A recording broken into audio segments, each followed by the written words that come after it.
وصیتیں شروع فرمائی مسلمانوں کو، اور وصیتیں دے دے کر حضرت عمر فاروق رضی اللہ تعالیٰ عنہ فرمانے لگے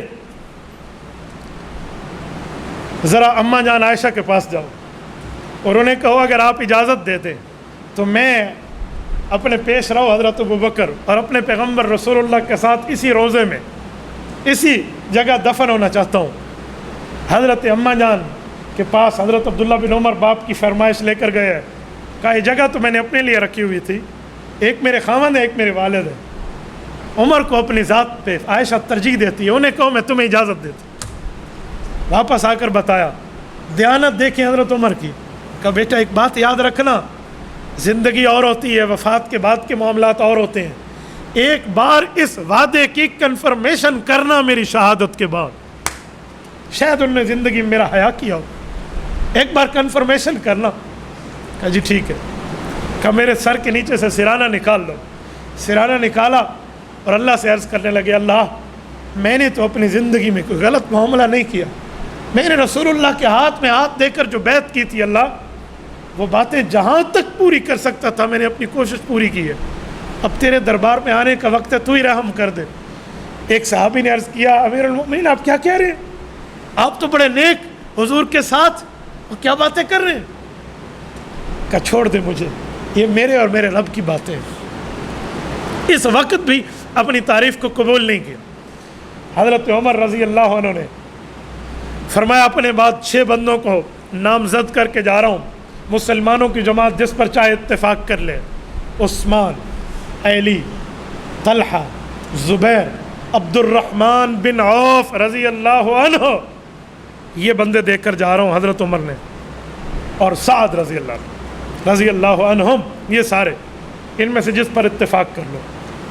3 یا 4 دن حضرت عمر زخمی رہے ہیں، یہ 27 ذوالحجہ کی بات ہے، یکم محرم والے دن شہادت بھی ہوئی ہے اور حضرت عمر فاروق کی تدفین بھی ہوئی ہے۔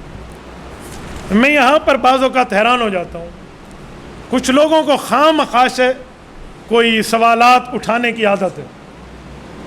میں آج بھی 2 بندوں سے سن رہا تھا، مجھے واٹس ایپ پہ بھی ایک دوست نے بھیجا کہ حضرت عمر کی شہادت 26 ذوالحجہ کو ہے، محرم میں نہیں ہے۔ کیوں نہیں ہے بھائی؟ کس نے کہا؟ کیسی بات ہے؟ کوئی ثبوت نہیں ہے۔ میں نے کہا امام ابن کثیر لکھتے ہیں 27 ذوالحجہ کو وار ہوا ہے، 3 دن بیمار رہنے کے بعد فوت ہوئے ہیں، وہ مہینہ 29 کا ہے، بدھ والے دن وار لگا ہے، ہفتے کے دن جو آج آ کر شہید ہوتے ہیں، پھر اگلے دن تدفین ہو رہی ہے یکم محرم کو، جب شہادت ہوئی اسی دن تدفین ہوئی، شام سے پہلے پہلے۔ کون سا دن بنتا ہے؟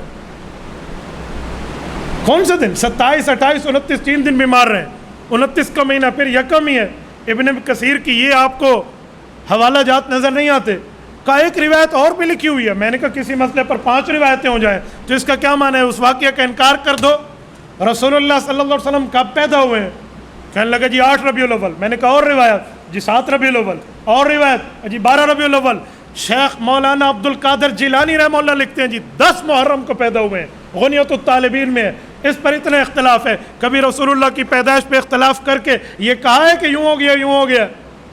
یار ایک مسئلے پہ 2-3 روایتیں آ گئی ہے، اس میں دیکھا جائے گا جس روایت نے شہرت پائی ہے اس پر کتنے حضرات موجود ہیں، تو یہاں بھی شہرت دیکھ لیتے۔ یکم محرم پہ مشہور قول ہے، اس پر اعتراض کون سا ہے؟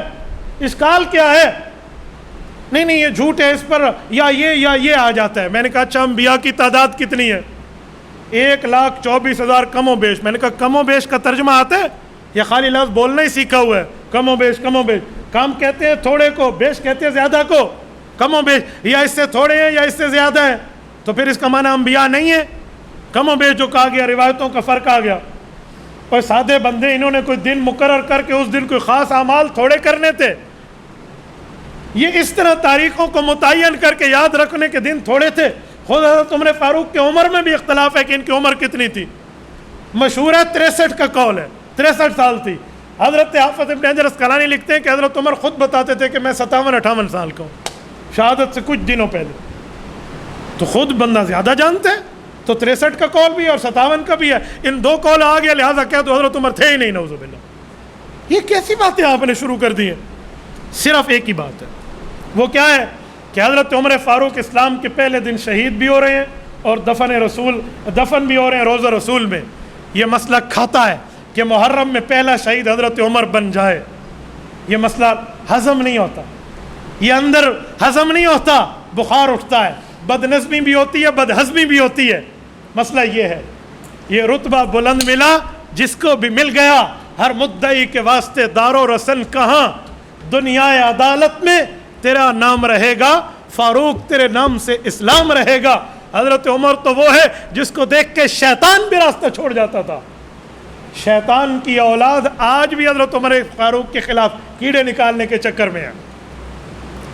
بھائی کوئی ثبوت نہیں ہے تو ثبوت تو میں نے ابن کثیر سے پیش کر دیا ہے، روایتیں اور ہیں تو اس کا جواب بھی میں نے دے دیا ہے۔ جس کو خواہ سے ایشو بنانا، آخر وجہ کیا ہے؟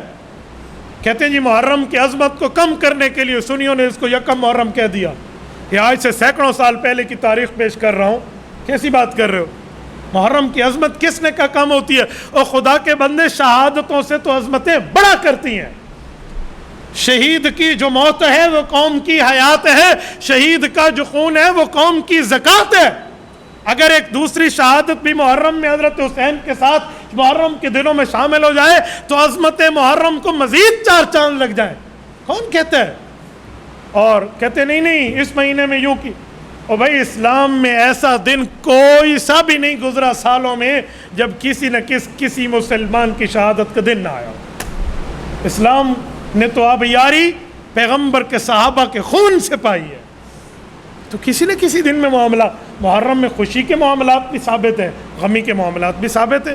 حضرت موسیٰ علیہ السلام نے فرعون سے نجات اسی دن میں پائی ہے، یوم النجات ہے 10 محرم۔ حضرت نوح علیہ السلام کی کشتی پار لگی ہے، وہ بھی 10 محرم۔ باقی معاملہ حضرت رسول اللہ کی پیدائش 10 محرم شیخ عبد القادر جیلانی کی روایت ہے، جمہور کی نہیں ہے، حضرت شیخ عبد القادر جیلانی رحمہ اللہ کی ہے، غنیۃ الطالبین۔ پھر پیدائش رسول پہ آپ کیا کہیں گے؟ بھائی معاملات اپنی جگہ، مسائل اپنی جگہ، اس سے محرم کی عظمتیں کم نہیں ہوتی، محرم کی عظمتیں بڑھ جاتی ہیں۔ اور ہم کفار کے سامنے، دشمنان اسلام کے سامنے یہ بات کرنے میں سینہ اٹھا کر کھڑے ہو جاتے ہیں کہ ہمارا اسلامی سال کا پہلا دن بھی شہادت اور خون دینے کی بات کر رہا ہے، ہم کسی سے ڈر کے بات نہیں کرتے۔ شہادتیں مصیبتیں نہیں ہوتی، شہادتیں آفتیں نہیں ہوتی، شہادتیں مصیبتیں نہیں ہیں۔ کفار کو پیغام ہے، ایک شہید کے بعد ایک شہید آپ کے مقابلے میں کھڑا ہے، ایک کے بعد ایک کھڑا ہے۔ شہادت تو نعمت ہے، جدائی غم ہے، غم جدائی کا غم ہے، لیکن موت کا یوں شہادت ملنے پہ تو نعمت ہے۔ اس کو کس بنیاد پہ کہا گیا؟ تو ایسی بات نہیں ہے۔ تبارك الذي نزل الفرقان على عبده ليكون للعالمين نذيرا